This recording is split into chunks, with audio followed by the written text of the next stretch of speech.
You might be driven by a fear of failure quite as much as a desire for success. Indeed, your conception of failure might not be too far removed from the average person's idea of success. So high have you already flown.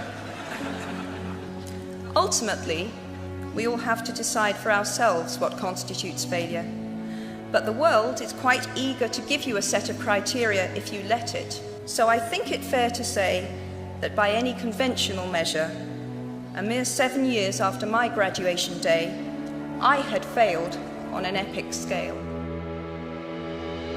An exceptionally short-lived marriage had imploded, and I was jobless, a lone parent, and as poor as it is possible to be in modern Britain without being homeless.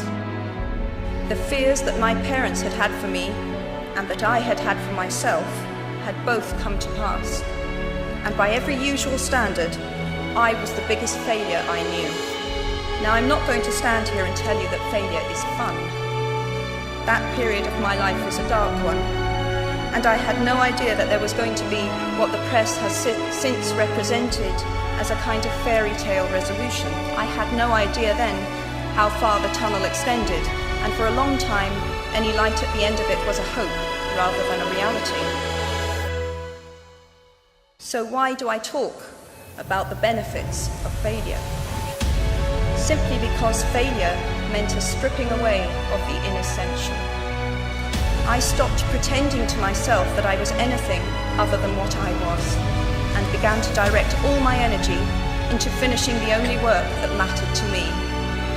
Had I really succeeded at anything else, I might never have found the determination to succeed in the one arena where I believed I truly belonged. I was set free because my greatest fear had been realized, and I was still alive, and I still had a daughter whom I adored, and I had an old typewriter and a big idea. And so rock bottom became the solid foundation on which I rebuilt my life. You might never fail on the scale I did, but some failure in life is inevitable.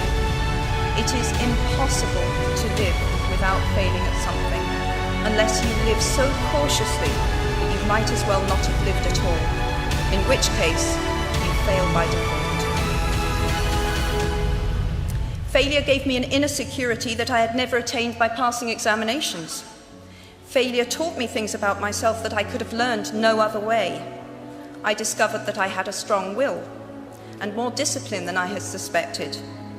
I also found out that I had friends whose value was truly above the price of rubies. The knowledge that you have emerged wiser and stronger from setbacks means that you are, ever after, secure in your ability to survive. You will never truly know yourself or the strength of your relationships until both have been tested by adversity.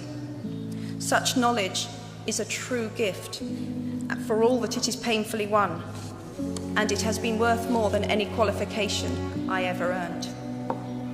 So given a time turner, I would tell my 21-year-old self that personal happiness lies in knowing that life is not a checklist of acquisition or achievement. Your qualifications, your CV, are not your life, though you will meet many people of my age and older who confuse the two. Life is difficult and complicated and beyond anyone's total control, and the humility to know that will enable you to survive its vicissitudes.